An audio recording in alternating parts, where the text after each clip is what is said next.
The town of Millfield was the kind of place where nothing ever happened. Nestled between rolling hills and quiet farms, it prided itself on its peaceful streets, its close-knit community, and the kind of stillness that made the outside world feel like a distant dream. That stillness shattered when Sheriff Daniel Hayes stepped out of his patrol car onto the blood-soaked ground of Wilson's farm. The early morning sun did little to soften the horror before him. Cattle, torn apart as if something had feasted on them, their carcasses strewn across the field. Flies buzzed in the air, thick with the scent of death.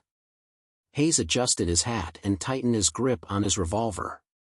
"This ain't wolves," he muttered to Deputy Collins, who stood beside him, pale and uneasy. Collins shook his head. "Then what the hell did this?" Neither of them had an answer. But as Hayes crouched beside one of the bodies, he noticed something that made his stomach twist. The bite marks, human. Ragged, deep. Flesh ripped from the bone with an unnatural ferocity. His radio crackled to life. "Sheriff, we got a problem at the clinic." The voice of Nurse Rachel Carter came through, shaky and urgent. "One of my patients just died." And then he got up, Dan. He got up and walked out. A chill ran down Hayes' spine. He exchanged a look with Collins. "We're on our way." By the time they reached the clinic, the streets were already shifting with unease. People whispered to each other in tight clusters. A few doors had been bolted shut. Something was wrong. Rachel met them at the entrance, her scrubs smeared with blood. He was sick, fever, vomiting, but his wounds, they looked like bites. "I tried to stabilize him, but he crashed. No pulse, no breathing. I called it. But then," she swallowed hard. "Then he just opened his eyes and attacked my staff. Bit one of them before running out." "Where is he now?" Hayes asked, his voice grim. "We don't know." A scream rang out in the distance. Hayes turned toward the sound just in time to see a woman stumbling down the street, blood gushing from her arm. Behind her, a man who should have been dead, lunged forward, teeth snapping, eyes clouded over with something inhuman. Collins reached for his gun. Jesus Christ! The infected man tackled another bystander, tearing into their throat as screams filled the air. The streets of Millfield had never seen much violence. But that morning, as Hayes lifted his gun and fired, the first of many, the town's fate was sealed. This was no sickness. No accident. Millfield was a quiet town, but on this night, the silence was shattered by screams, gunfire, and the sickening sounds of flesh being torn apart. Sheriff Daniel Hayes barely had time to process what was happening before the infected turned their hollow, milky eyes on him. "Headshots, Sheriff!" Deputy Collins shouted, aiming his pistol with shaking hands. Hayes fired, the first shot going wide, but the second hit home. The infected man, no, the thing, jerked back as the bullet punctured its skull. It collapsed instantly. No struggle. No death throes. Just gone. But it wasn't alone. Down the street, more figures staggered from the alleyways, crawling out of houses. People ran, some escaping into their homes, others too slow or too confused to react. Hayes watched in horror as an elderly man was dragged down by his own wife, her mouth stretching unnaturally wide as she sank her teeth into his throat. Rachel Carter grabbed Hayes' arm. "We have to get out of here. We need to find somewhere safe." Hayes' instincts screamed at him to help, to fight, but there were too many. Millfield was falling, and there was no stopping it. "We make for the town hall," Hayes said, forcing himself to move. "It's got reinforced doors. We can hole up there and figure this out." Rachel nodded, and together, they pushed forward. A town in chaos. By the time they reached the town square, it was already a war zone. A truck had crashed into the diner's front window, its horn blaring continuously. Smoke rose from an overturned patrol car. The body of a store clerk lay in the middle of the road, his face twisted in a frozen scream. And the infected, they were everywhere. Collins fired into the crowd, dropping 3, but there were dozens more. "We need to move, now!" Rachel shouted.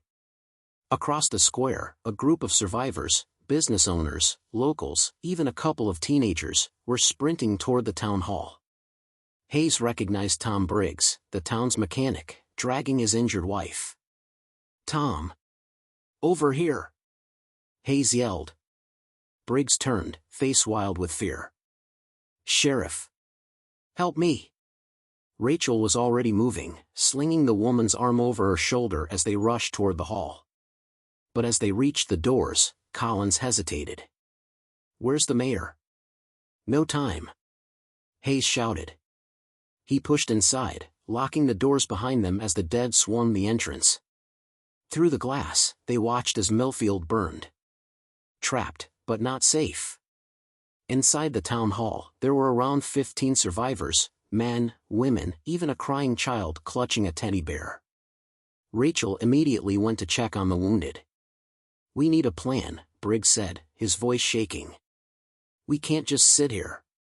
"We saw it, Sheriff. We all saw it. The dead are walking." Hayes rubbed his face, trying to steady his breathing. "I don't know what this is, but if we don't stay calm, we're as good as dead." "Someone needs to check the police station," Collins said. "We got weapons there." Hayes nodded. "We also need to find out what the hell is going on." Rachel suddenly looked up from tending to the wounded. "I saw something, Dan. When I was at the clinic. Before this all got worse." "What?" She hesitated. "The military was here. A few days ago. They brought in a patient, someone high security. I didn't think much of it at the time, but what if it's connected?" The room fell silent. Hayes clenched his jaw. "Then we need answers." Outside, the dead pressed against the glass, their hands smearing blood against the doors. Millfield was no longer the town they knew. The muffled sounds of the dead outside the town hall were growing louder. The glass doors rattled as dozens of hands pressed against them, fingernails clawing and scraping, their owners undeterred by the barrier. Their soulless, white eyes peered inside, hunger written across their rotting faces. Sheriff Hayes gritted his teeth and turned to the others. "We can't stay here forever." Rachel nodded. "We're running low on supplies. Some of these people are wounded. If we don't act fast, we'll have more bodies than survivors." Tom Briggs tightened his grip on a lead pipe he'd grabbed from the maintenance closet. "So what's the plan, Sheriff?" "You heard Collins. The police station's got guns."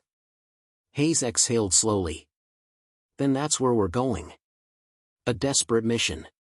The group agreed on a plan. Hayes, Collins, Rachel, and Briggs would head to the police station while the rest barricaded the hall. It was only 4 blocks away, but the streets were crawling with infected. Hayes took the lead, his revolver fully loaded. Collins followed, gripping his shotgun.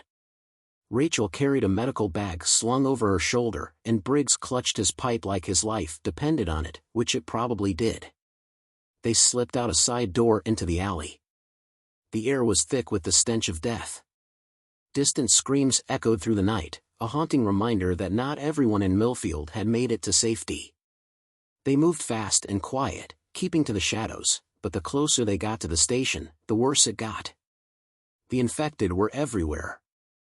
A woman in a torn dress shuffled out of a gas station, her head jerking unnaturally as if sensing them. Hayes raised his gun, but before he could fire, a distant explosion rocked the town, shaking the ground beneath them. "The hell was that?"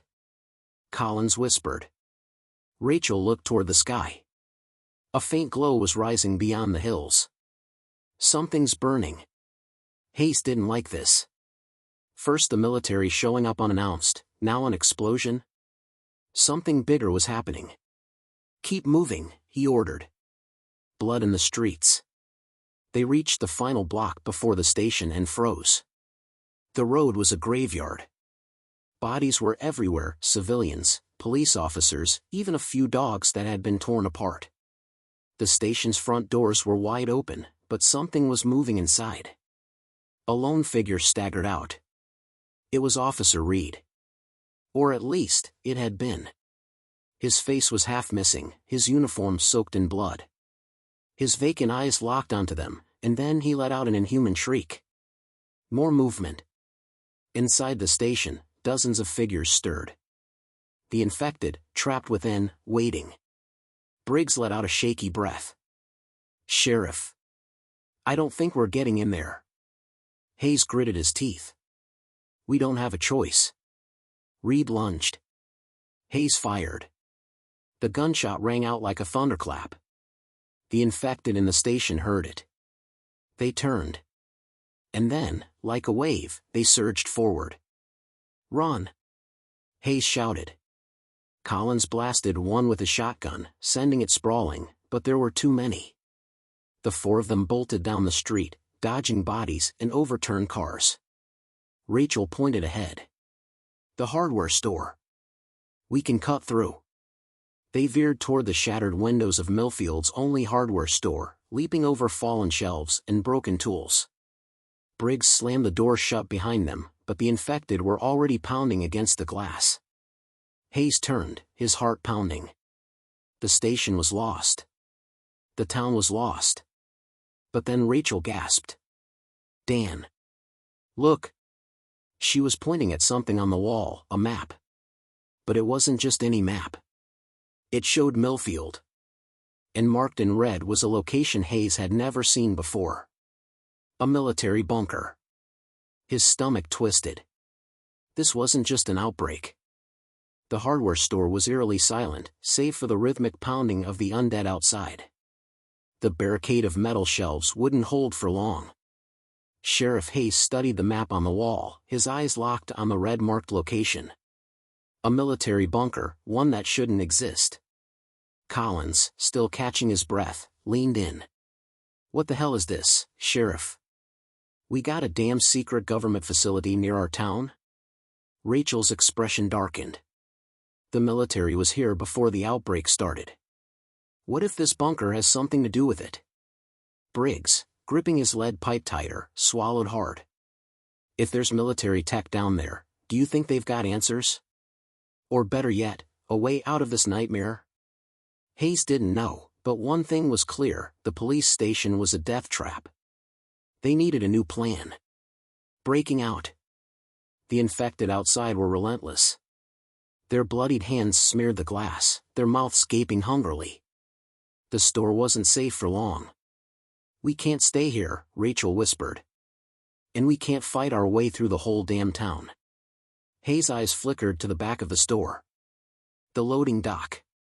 We slip out the rear. Make our way to the outskirts. Collins frowned. And then what? Walk to the bunker? That's miles away. No, Hayes said. We drive. Briggs' eyes widened. The auto shop. Just 2 blocks down, Briggs Auto Repair had more than just tools.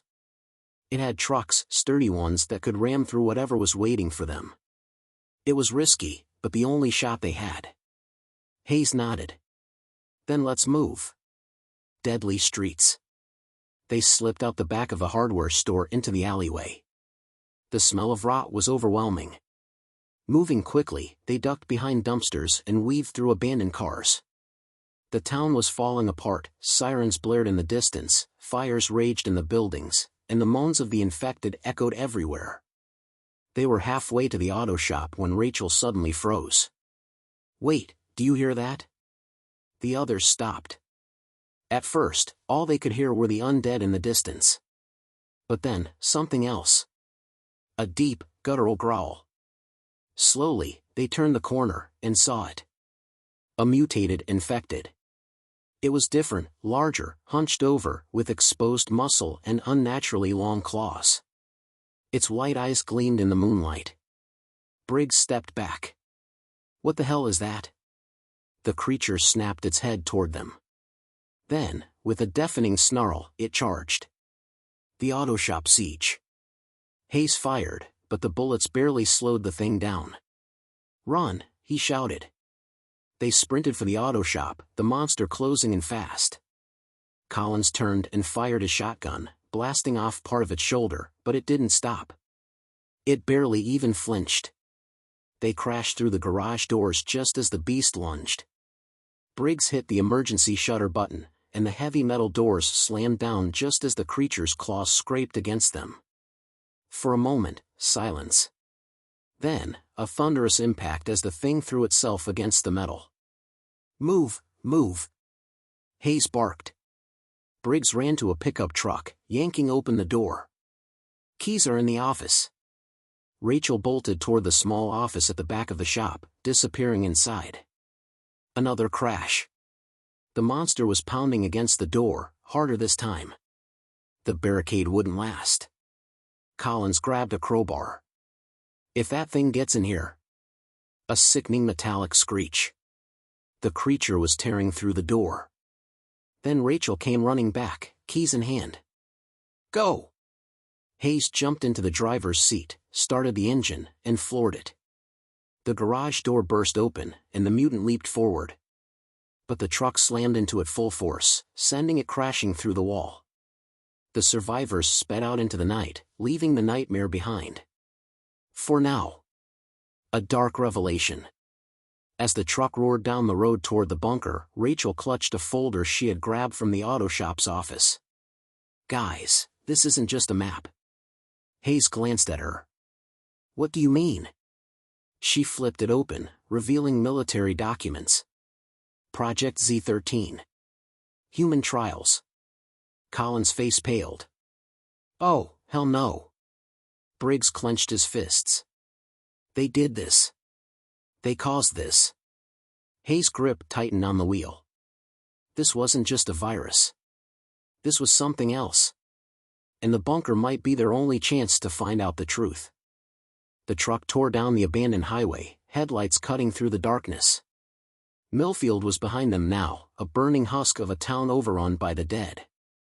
But as Sheriff Hayes drove, his focus was locked on the road ahead, on the bunker hidden deep in the forest. Rachel sat in the passenger seat, flipping through the military documents she had taken. "This isn't just some disease, Dan," she murmured. "Look at this." Hayes risked a glance. The files contained classified reports, each stamped with the words, Project Z13, Phase 3 Trials. Briggs, sitting in the truck bed, overheard and frowned. Trials? They were testing this? Rachel nodded grimly. They weren't just experimenting on animals. They were using people. Collins swore under his breath. Jesus Christ. They were making this, on purpose. Hayes' grip tightened on the wheel. Then we need to find out why. A metal sign loomed ahead, partially hidden by overgrown weeds. Restricted area, U.S. government property, no trespassing. The bunker was close. But so was something else. A dangerous welcome. The road leading to the bunker was littered with abandoned military vehicles. Jeeps and armored trucks, doors hanging open, some streaked with blood. Something had gone horribly wrong here. Briggs tapped the side of the truck. "Hold up, Sheriff." Hayes slowed to a stop, and the group climbed out, weapons ready. The silence was unnatural, too quiet. Collins stepped forward, nudging a fallen soldier's body with his boot. No bite marks. No gunshot wounds. Just dead. Rachel crouched beside another corpse. Her breath hitched. "Oh, my God." Hayes knelt beside her. The soldier's face was twisted in a silent scream, eyes bulging, veins darkened. It wasn't decay. It was something else. "This isn't the infection," Rachel whispered. "It's something different." Briggs looked around uneasily. "Sheriff, I got a bad feeling about this." Then, from the tree line, a sharp clicking sound. Like bones snapping in rapid succession. Hayes raised his revolver. What the hell was that? The clicking grew louder. Faster. Then, movement. The tree shook violently as a shadow lunged forward. Not a zombie. Not human. Something else. The experiment gone wrong. The creature stepped into the moonlight, and what they saw made their stomachs drop. It was humanoid, but only barely. Its body was elongated, skin stretched tight over unnatural muscles. Its eyes were sunken, glowing faintly. But the worst part was its mouth, split open wider than humanly possible, rows of jagged teeth lining the inside. Briggs took a step back. "What the hell is that?" Collins cocked a shotgun. "I don't care. I'm putting it down." He fired. The blast hit the creature square in the chest, but it didn't fall. It barely even flinched. Then, in a blur of movement, it was on them. Collins barely had time to react before the creature's claws slashed across his arm, sending him sprawling back with a scream. Hayes fired twice, headshots. The thing staggered but didn't stop. Rachel grabbed Collins, dragging him toward the bunker entrance. "Move!" Briggs swung his lead pipe, cracking it against the creature's leg. The impact sent a sickening crunch through the air, but the monster barely reacted. "Get inside!" Hayes yelled. Briggs and Collins stumbled toward the steel bunker doors, Rachel already working on the keypad.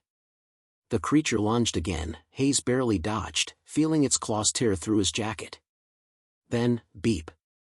The bunker doors slid open. Rachel shoved Collins inside. "Hayes, now!" The sheriff dove through the entrance as Rachel slammed the button. The doors sealed shut just as the creature crashed against them. The survivors collapsed to the floor, gasping. Outside, the thing let out a guttural screech, its claws raking against the metal. But it couldn't get in. Not yet. Hayes sat up, still catching his breath. What the hell was that? Rachel looked at the documents again. Her hands were shaking. "There's more than just zombies out there, Dan," she whispered. Briggs exhaled, rubbing his face. "So if that was one of their experiments, what the hell is waiting for us inside this place?" Nobody answered. Because as they turned to look down the dimly lit hallway of the bunker, a single red warning light flickered to life. Something was still here. The dim red emergency lights flickered in the long corridor ahead. A thick, metallic scent lingered in the air, blood. Sheriff Hayes took a step forward, his revolver raised. Behind him, Rachel, Collins, and Briggs hesitated. "We don't know what's in here," Briggs muttered. "Might be worse than what's outside." Rachel glanced at Collins, who was clutching his wounded arm. "We need supplies. Medical gear. Weapons. This place might have all of it." Hayes nodded. "Then we stick together. We move slow." The heavy silence made every step seem louder than it was. The hallway was lined with sealed doors, some marked with hazard symbols, others labeled with military designations, Lab 02, Containment, Specimen Storage. The deeper they went, the more obvious it became, this place wasn't just a bunker. It was a research facility. Briggs ran his fingers over a bullet-riddled security checkpoint. "Looks like someone tried to fight their way out." Hayes crouched, inspecting empty rifle casings and dried bloodstains. "Looks like they lost." Collins, still pale from blood loss, glanced at a flickering monitor on the wall. A loading screen. Then, static. And suddenly, a face appeared. A man, middle-aged, gaunt and exhausted. His white lab coat was stained with sweat and blood. His name tag read Dr. Emerson. "If anyone sees this," the doctor whispered, his eyes darting around nervously, "you need to understand, we lost control. Project Z13 wasn't just about a virus. It was about creating something more." Hayes and Rachel exchanged a look. The test subjects, the virus changed them, but not like we expected. It made them evolve. Smarter. Stronger. Hungrier. The screen glitched. Emerson's voice turned desperate. "The experiments, the mutations, they're still inside the facility. If you're here, you have to leave. Before." A sharp screech in the background. The doctor's face twisted in terror. He turned sharply, the camera catching a glimpse of something moving behind him. Then, static. A long, piercing howl echoed from deeper in the bunker. Rachel swallowed hard. That didn't sound like a regular infected. Collins groaned, leaning against the wall. Great. So what, we've got zombies and monsters to deal with now? Hayes reloaded his revolver.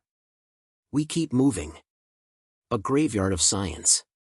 The team pressed forward. They turned a corner and froze. The hallway ahead was littered with bodies. Scientists, soldiers, all torn apart. Some had massive claw marks across their torsos. Others had skulls caved in. Rachel clutched her medical bag. This wasn't just a feeding frenzy. This was calculated. Briggs gritted his teeth. You're saying these things are hunting? Nobody answered. Then, movement. At the far end of the corridor, a single survivor stumbled out from one of the lab rooms. A woman, dressed in a tattered lab coat, barely able to stand. She looked up, eyes widening in shock. No, you shouldn't be here. Rachel ran to her. Hey, it's okay. We can get you out of here. The woman shook her head violently. No, you don't understand. They let it loose. Collins tensed. Let what loose? The bunker suddenly shook. A deep, inhuman growl rumbled through the air vents. The scientist gasped. It's awake. Briggs backed up. What the hell is it? Then, the lights cut out. A bone-chilling clicking noise came from the ceiling. Rachel barely had time to react before something massive dropped from the ventilation shaft above. The apex predator. The thing that landed before them was nothing like the zombies outside. It was tall and skeletal, its elongated body covered in patches of blackened, leathery skin. Its eyes glowed faintly in the darkness, and its jaw split open into 4 separate mandibles, lined with dagger-like teeth. Its fingers were long, ending in curved talons, the same kind that had left marks on the corpses outside. Rachel froze. That's not a mutation. That's a whole new species. Hayes raised his gun. Move, now! The creature shrieked and lunged. Collins fired his shotgun point blank, but the creature was fast. It dodged, its claws slashing toward his throat. Briggs tackled Collins out of the way, just as the creature's talons sliced into his shoulder. The scientist screamed and bolted. The team didn't have time to stop her. Rachel grabbed Collins' arm, dragging him toward a nearby security door. Go, go, go! Hayes fired twice more, hitting the monster in the leg. It staggered for a second before turning its head toward him. Its wounds were already closing. His stomach dropped. It could regenerate. Run! Hayes shouted. The group sprinted toward the security door, Briggs slamming the keypad. Come on, come on. The door slid open, and they stumbled inside. The creature charged after them. But Hayes slammed the button, and the door slammed shut just as the thing crashed into it. Outside, the monster let out an ear-piercing screech, slamming its claws against the metal. Inside, the survivors were panting, shaken, bleeding. Briggs winced, gripping his shoulder. What the hell was that thing? Rachel swallowed hard. I don't know. But it wasn't a zombie. Collins groaned. That thing was smart. It dodged my shots like it knew what they were. Hayes' heart was still hammering. He turned, glancing at their surroundings. They were in a control room. Screens lined the walls, some still functional, displaying lab data, security footage, and classified files. Rachel pointed at one of the screens. Look at this. A live camera feed. It showed another room deeper in the bunker, one filled with cages. Some were open. Others were still sealed shut. But one cage at the far end had a label above it. A label that made Hayes' blood run cold. Subject 0. Rachel turned to the others. Her face was pale. I think we just met it. And outside, the creature kept waiting. Because it knew. The bunker's control room was eerily quiet, save for the rhythmic pounding on the steel door behind them. The creature, the apex predator, was still outside, waiting, watching. Rachel's trembling fingers hovered over the keyboard, eyes locked on the grainy security footage. This can't be right. Briggs, still pressing a bloodied rag to his shoulder wound, gritted his teeth. What now? Rachel zoomed in on the largest containment unit. The cage labeled Subject 0 was empty. Collins exhaled sharply. I'm guessing that thing out there used to be in there? Rachel shook her head. No, that thing is a mutation, yeah, but it's not Subject 0. Look, there are records. She clicked open a file, the screen illuminating her pale face. 0 was the first human infected. The beginning of Project Z13. But according to this... Hayes frowned. According to what? Rachel gulped. Subject 0 was never destroyed. A long silence. Briggs muttered a curse. So you're saying something even worse is still down here? A deep, metallic groan came from somewhere within the bunker, far away, but growing closer. Hayes grabbed his revolver. We need to move. Rachel pulled up a map of the facility. There's an armory 2 levels down. If we can get there, we'll have a real chance at fighting our way out. Briggs nodded. Then we better go before one of those things finds us first. Descending into hell. They forced open the control room exit, stepping into a dimly lit stairwell. The scent of rot was thick in the air. Collins, still favoring his wounded arm, gave a dry chuckle. What do you think? More zombies, more monsters, or something worse? No one answered. Step by step, they descended. The bunker walls were covered in claw marks, some deep enough to expose the steel beneath. Halfway down, Briggs froze.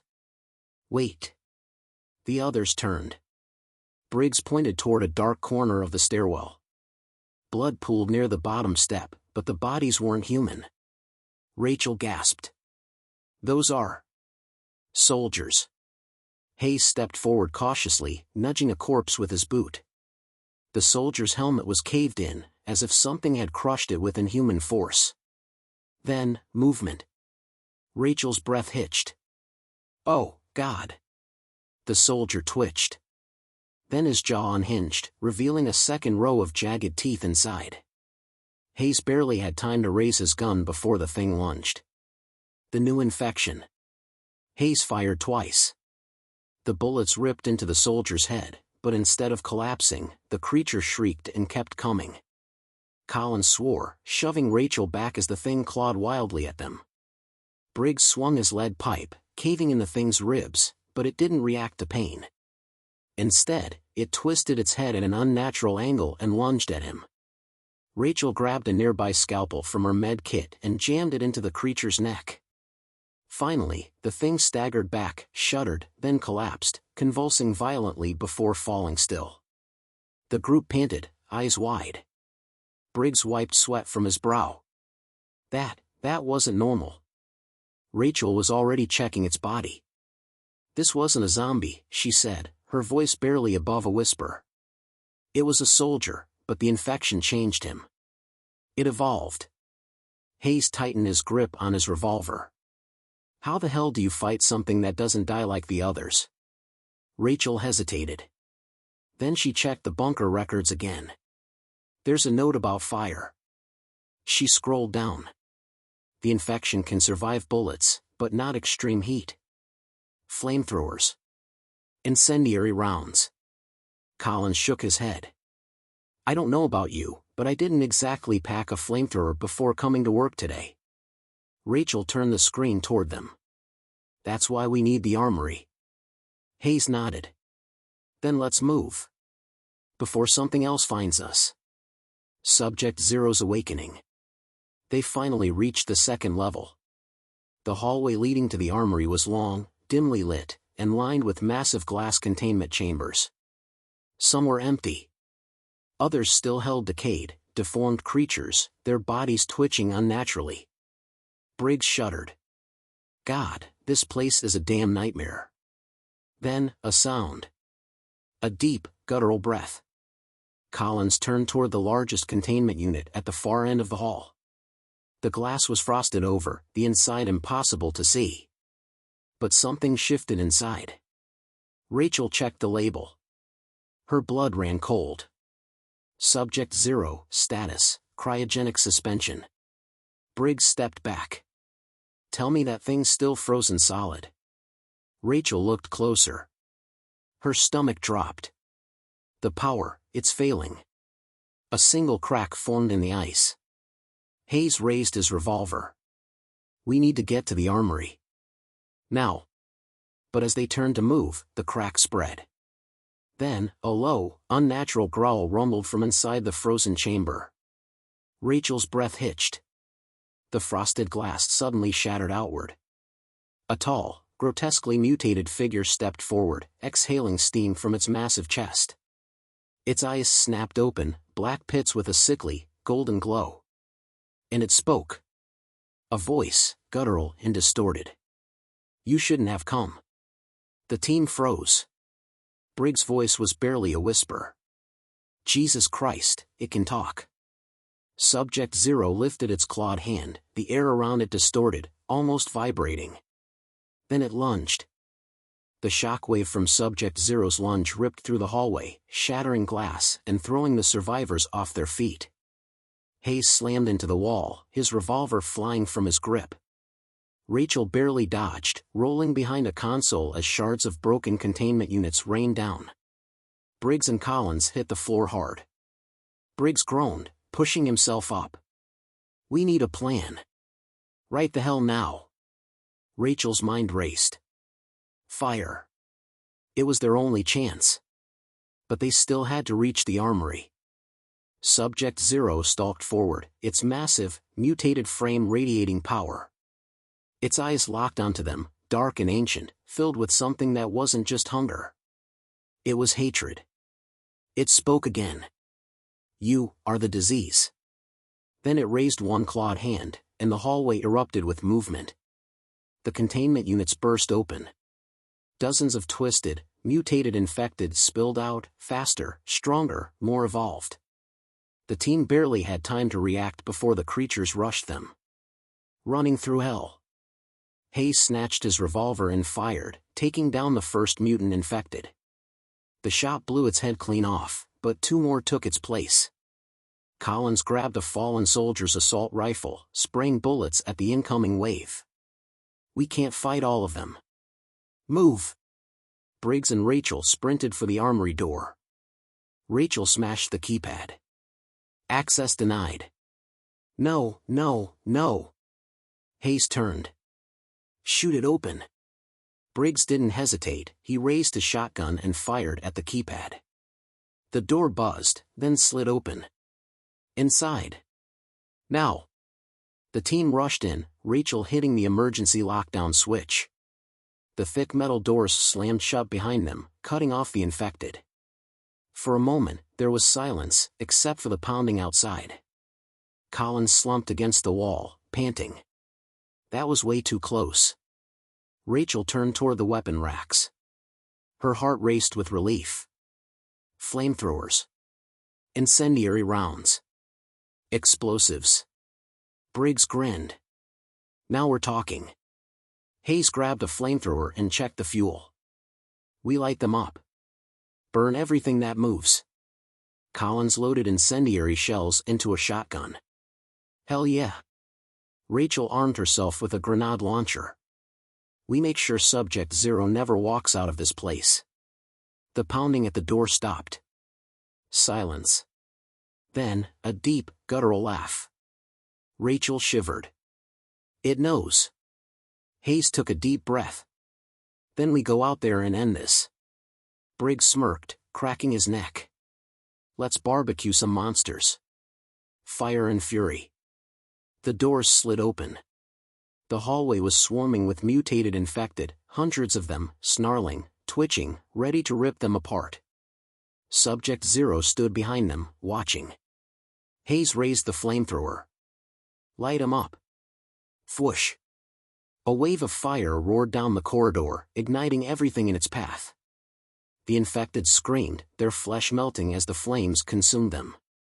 Collins blasted through the ones that broke past the fire, his incendiary rounds exploding their bodies.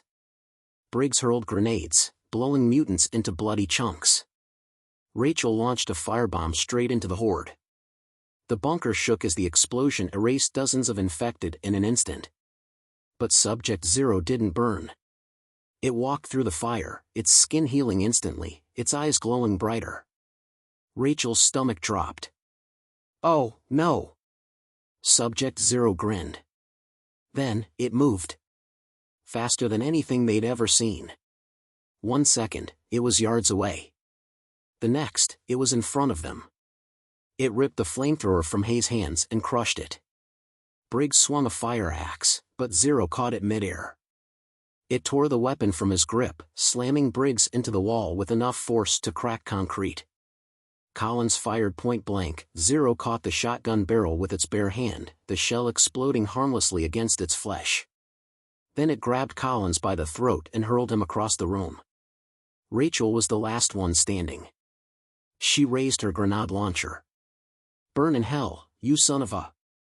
Zero kicked her across the hall. She hit the floor hard, her vision blurring. They couldn't win. Zero wasn't just strong. It was unstoppable. Then, Briggs coughed. He was still alive. Barely. He looked at Rachel, then at the bunker's structural supports. His voice was weak, but firm. "Blow it." Rachel's breath hitched. "What?" Briggs forced a pained smile. "This whole place is a tomb. Make sure it stays that way." He pulled a detonator from his vest. Hayes and Collins, both barely conscious, looked at him in shock. Briggs gave them one last grin. "Get the hell out of here." Rachel's throat tightened. "Briggs. Go!" Subject Zero lunged at him. Rachel grabbed Hayes and Collins, dragging them toward the exit. Briggs waited until Zero was inches away. Then, he pressed the detonator. The end of Project Z-13. The explosion ripped through the bunker. Rachel, Hayes, and Collins barely made it out, sprinting into the night as fire erupted from the underground facility. The ground collapsed inward, swallowing the bunker, burying Subject Zero, the infected, and everything else. Rachel fell to her knees, staring at the burning ruins. Collins panted. "Briggs." Hayes exhaled, staring at the flames. "He did what he had to." Silence. Then, a deep, echoing sound from beneath the rubble. Rachel's blood ran cold. A low, guttural laugh. Muffled, but still there. Subject Zero wasn't dead. Not yet. Rachel clenched her fists. "If it ever gets out, we finish the job." Hayes nodded. "Damn right." Collins groaned. "I need a drink." Rachel took one last look at the burning ground. The nightmare wasn't over. But tonight, at least, they had survived.